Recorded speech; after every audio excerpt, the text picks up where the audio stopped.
Scott Lauber was with the team most of the spring, take a little break as the Phillies, this spring is getting late fast. I mean, they start the season really early this year, so they're cramming some stuff in. Let's bring Scott into the conversation here on the Boardwalk Honda Hotline. Philly.com, The Inquirer covers the Phils. Scott, welcome back, man. How are you? Good, Mike. Good, Ryan. How are you guys? All is well, and I know I think you were out of there by the time Harper made his debut, but I think you were down there when he actually signed, and I'm wondering if you immediately saw this influx of people surrounding Spectrum Field trying to get tickets. Yeah, I was there when he signed, there for the press conference, there for the two simulated games, the whole lead up to the first game, and there's been an influx in people in every aspect. So, there's been more media there. There are the ticket sales. We all know what the ticket sales have been like in Philly. Ticket sales in Clearwater have been very similar. I think it's going to become extremely hard to get a ticket, for the remainder of spring training, or at least harder than it was prior to them signing him. You're seeing television ratings at higher levels than they've been since 2011, 2012, that era. Merchandise is going quickly. I think the thing that sort of caught me by surprise that I did not expect was the jersey sales. Fanatics announced that it was the largest 24-hour launch of a jersey of any athlete, including LeBron James. It beat LeBron James in the Laker launch. So, you start to hear things like that, and you think, wow, I mean, people are truly excited about this signing. And, I've talked to people with the Phillies who say that, they thought that this would be a big deal, but it's an even bigger deal than they imagined it would be when they thought all winter long about what it would be like if they signed Harper in particular, but Harper, Machado, that kind of thing, it's exceeded even those expectations. So yeah, it's a big deal, and I think we're only going to see it more and more as we get closer and closer to March 28th and opening day. Yeah, Scott. I mean, let me ask you before we get to his impact on the field and some things, but did ownership kind of recognize somewhere and take a turn that the fans preferred possibly Harper over Machado? Yeah, they did, and they've admitted that. And I don't know exactly when it happened. It was, for me at least, in reporting out the story and being here all winter, obviously, and going through it for 118 days. Who was counting though? It just sort of felt like it was Machado, and then the Phillies had that meeting on January 11th in Vegas with Harper, and then it started to sound more serious about Harper.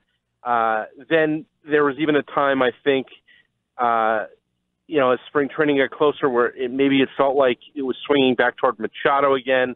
But I do think that they were very aware of the fact that Harper was sort of the people's choice, and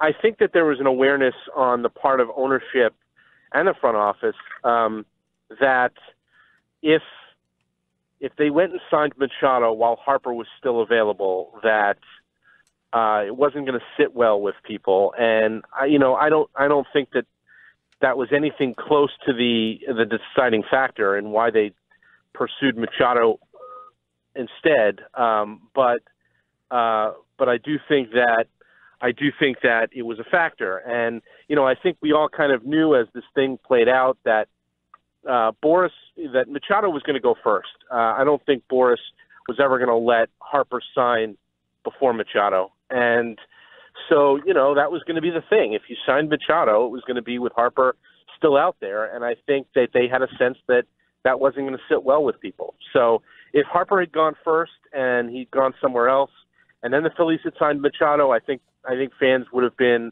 more on board with that. But I don't think that they were going to accept Machado while Harper was still available. And I do think that was something that they were acutely aware of. Scott Lauber covers the Phillies, and Bryce Harper made his debut Saturday, and he was hitting third in the lineup as the DH. Do you think that is where he will ultimately hit? It sounds like it, just from everything Gabe Kapler has said early on. I could still see a scenario where Harper were to hit second, but second or third, I think, are the two most likely spots. The fact that he's hit third more often than anywhere else in his career tells me that it's a spot he's definitely comfortable with, and I think that's the biggest thing. They want to make sure that wherever he hits, that he's comfortable in that spot. I'll tell you, this is apropos of nothing, but it does matter to guys. And last year, I came to realize later in the season that Carlos Santana did not like to hit second.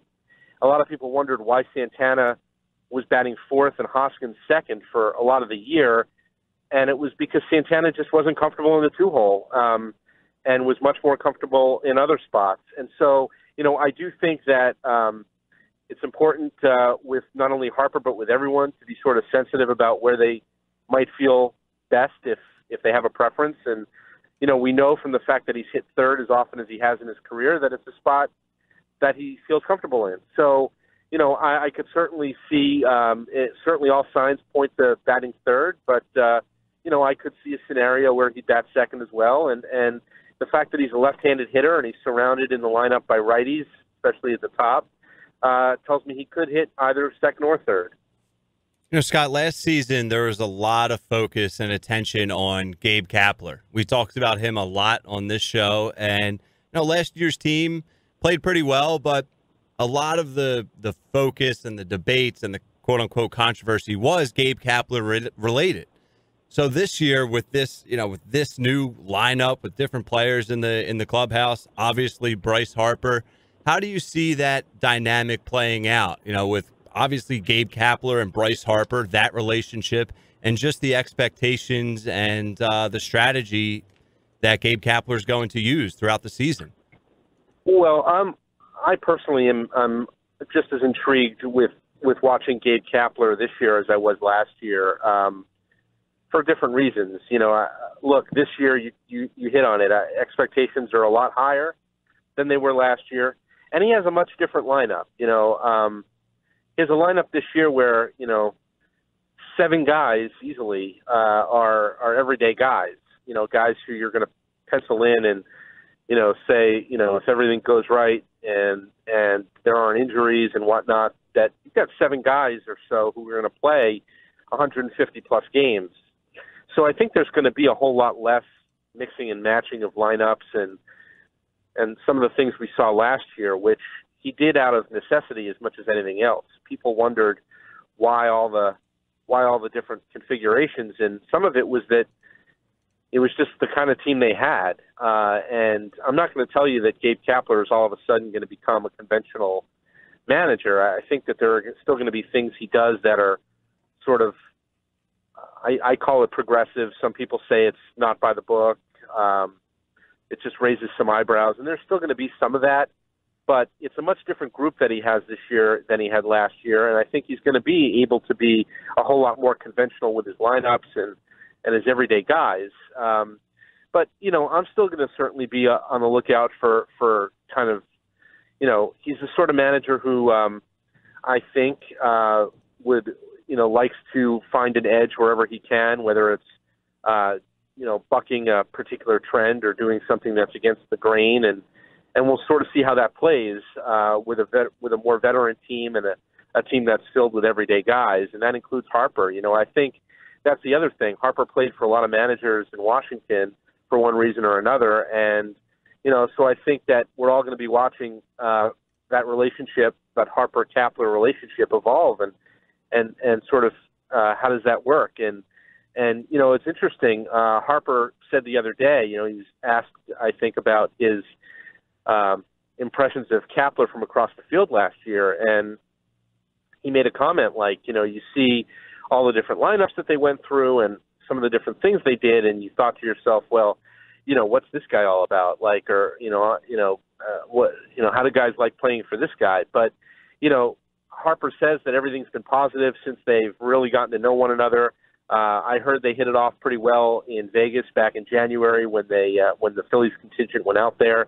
The Kapler and Harper did hit it off at that meeting, and so certainly we're still in that honeymoon period, right, where I think everyone's kind of everyone's excited and eager to get started, and there's a lot of optimism, and we'll see how that relationship evolves over time, whether it remains that way or whether it goes in another direction.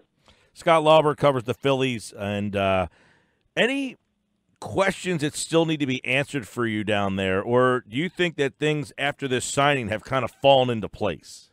No, it's interesting. Quite the opposite. I think now that we're through the kind of the signing, the press conference, the lead up, the debut.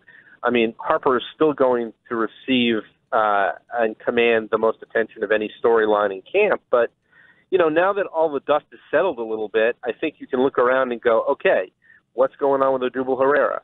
What's happening with Cesar Hernandez? How about Roman Quinn? How about Tommy Hunter? And I wrote a little bit about this today at Philly.com, about, just some of the injuries that have cropped up in camp, and the questions now with 17 days, I think it is, until the opener, of, how many of those guys who've been dealing with some injuries are going to be available on opening day. It's probably still too early to really fully know who's going to be there and who's not. But if I had to wager a guess based on how things were at the end of last week and some of the updates we've gotten through the weekend, I think they're more optimistic that Herrera and Hernandez will be available and ready to play on opening day than they are about Quinn and Hunter. But, of course, these things can change, and injuries don't always progress the way you want. So, but it's going to be interesting. And then what do they do if there are a couple of guys, let's say it's Roman Quinn, who's not ready for the start of the season. Well, what happens to that spot on the team? I mean, does it go to Aaron Altair? Does Dylan Cousins play his way into it? So, while it is still a fairly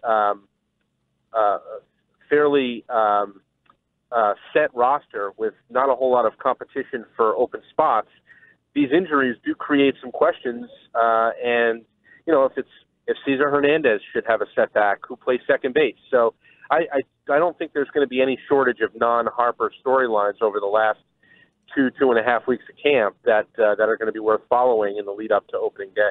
Yeah, Scott, and I think, another interesting, he had McCutchen hitting leadoff the other day. Some people think it's going to be Hernandez or even possibly Herrera, but I guess the lineup is far from set, I would guess. Yeah, I mean, the configurations, sure. And I sort of like the idea of McCutchen hitting leadoff. He did it a bit last year for the Yankees, and I think even for the Giants prior to the trade over to New York. And I think the style hitter he is now in his career, where he's an on-base guy, he's a guy who sees a lot of pitches, works so good at that. All the things that they like about Cesar Hernandez in that spot, I think they also like about Andrew McCutchen. So I kind of like the idea of McCutchen leading off, and I believe it or not, I've never been one who really loves the idea of a pitcher batting eighth, but if you've got a guy like Cesar Hernandez, who you can put in the 9-hole and kind of make that your second leadoff guy, kind of an American League style 9-hitter, that's intriguing. It's interesting to see what that might look like. So, I could almost see it go that way. I think if it sounded so much to this point like they want to give Cesar Hernandez a chance to be the leadoff guy. He's been the leadoff guy here now for several years, and there are qualities about him as a hitter that they like in that leadoff spot. But like I said, they like a lot of those same qualities in McCutchen. So it'll be interesting to see what they do with the leadoff spot. Segura seems to be their preference in the 2-hole, and then Harper in the 3-hole. Hoskins batting 4th, which I guess leaves Real Muto to bat 5th. And that's a pretty good 1 through 5, any way you slice it. So, there are still some things. Where does Herrera bat? How high do you get him in there to get another lefty? What about Franco? You certainly like the way that looks. Maybe 7 or 8 in the lineup. So lots of different things that I think Gabe Kapler is going to want to play around with here as he gets more of a chance down the stretch in spring training to get a look at his his full team at one time. Phillies made a couple of roster moves today. They're shuffling people out of the big stadium, and they, of course, have about 2 weeks left. Spring training a little shorter this year. They're starting the season late March. So next 2 Mondays from now, the 25th, will be the final Grapefruit League game. And then they'll have the regular season opener on the 8th or 9th against Atlanta. 28th, yeah. So it's like you said, 2 weeks from today. Yeah, a little bit shorter because it didn't really begin much earlier than it normally does. I haven't heard a whole lot of complaints about that. Now we're into that part of spring training where I think players are starting to feel like the season's closing in and they want to sort of narrow their focus a little bit and get to that point where they're feeling like they want to feel. If you're a hitter, you kind of want to lock your swing in. If you're a pitcher, you just kind of want to get ramped up a little bit. So now's the time, I think, where things are getting a little bit more serious down there. And like you said, they've made some cuts, and I think they've got 48, 49 players left in camp now. They'll get closer to 25 here as the next week or so goes by, and they'll have more of what resembles their team. And, we're going to see if these guys who've had some nagging injuries start to progress a little bit the way you'd like at this point. So, yeah, it's getting there, getting a little bit closer and getting to feel a little bit more like the season's almost upon us. So it'll be here before you know it. Okay, Scott Lauber, and you can follow him on Twitter at Scott Lauber, Philly Inquirer, Daily News, Philly.com. Philly season, much more buzz, and we'll see if they live up to it. A lot of expectations now. And, Scott, we always appreciate the time. Thanks, guys. Anytime.